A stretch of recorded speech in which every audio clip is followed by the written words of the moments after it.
Hello বন্ধুরা, compass আজকের পর্ব। রসিকা বাড়িতে ফিরে এলে পিতা জিজ্ঞাসা করে, কোথায় ছিলে এতক্ষণ? রসিকা বলে, আমি ক্লাসে ছিলাম, তাই ফোনটা ধরতে পারিনি।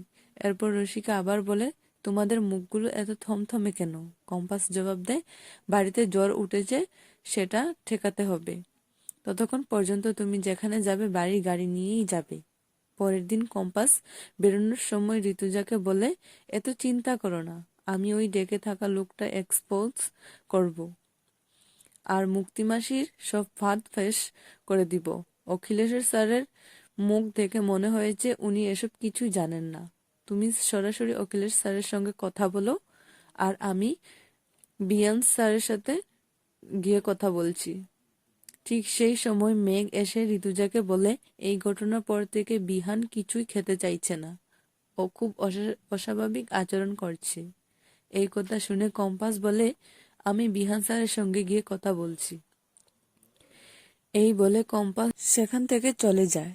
এরপর ঋতুজা অখিলেশকে বলে, এই সন্তানের ব্যাপারে হয়তো আপনি কিছুই জানতেন না, হয়তো কোনো ভুল বা দুর্ঘটনা এই সব কিছু হয়েছে। অখিলেশ বলে, আমি কিছুই বুঝতে পারছি না, মনে হচ্ছে আমি একটা জলে আটকে গেছি, যেখান থেকে বেরোতে পারছি না। ঠিক তখনই মুক্তি সেখানে এসে হাজির হয়।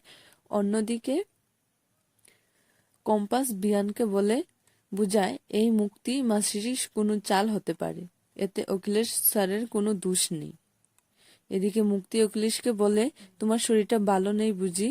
ঋতু তো কোনো দিনও তোমার দিকে খেয়াল রাখেনি, সবকিছু দায়িত্ব তো আমাকেই নিতে হয়েছে। ঋতুজা তীব্রভাবে জবাব দেয়, ভাগ্যিস আমি খেয়াল রাখিনি, তাই তো তুই এত সুযোগ সুবিধা পেয়েছিস। এই কথা শুনেই ঋতুজা মুক্তিকে শুনিয়ে সেখান থেকে চলে যায়। অন্যদিকে বিহান কম্পাসকে বলে, তুমি যা বলছো সত্যি তো? কম্পাস বলে, হ্যাঁ, আপনি এমন কোনো কাজ করবেন না যা মুক্তি মাসির সুযোগ পেয়ে যায়। আজই আমি আপনাকে কথা দিচ্ছি, আপনার পরিবারের সুখ শান্তি ফিরিয়ে আনবো আমি। আর আমি যে আপনাকে ফাঁসিয়ে বিয়ে করিনি সেটাও আমি প্রমাণ করে দিব। বিহান স্যার নীরবে ব্যাগ তুলে নেয়। তো বন্ধুরা, আজকের পর্ব কেমন লাগলো তোমাদের কাছে? যদি ভিডিওটি ভালো লাগে থাকে তাহলে অবশ্যই একটি লাইক দিয়ে এবং আমার চ্যানেলটিকে সাবস্ক্রাইব করে পাশে থাকবেন। ধন্যবাদ সবাইকে। দেখা হবে আবার পরবর্তী পর্বে।